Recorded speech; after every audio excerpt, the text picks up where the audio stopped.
Ayan, cherry blossom ng Pilipinas. Ang ganda. Pag summer, papasok na yung summer, nagbubulaklak yan. Puno yan ng kakwati. Pero yung bulaklak niya, parang yung cherry blossom sa mga Korean, sa ibang bansa. Ayan. Ganda oh. Pag kin-close up mo siya, oh, ayan ang ganda.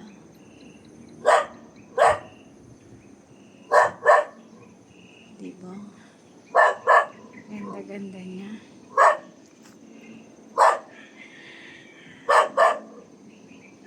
Ayan ang cherry blossom ng Pilipinas. Bulaklak ng kakwate na puno.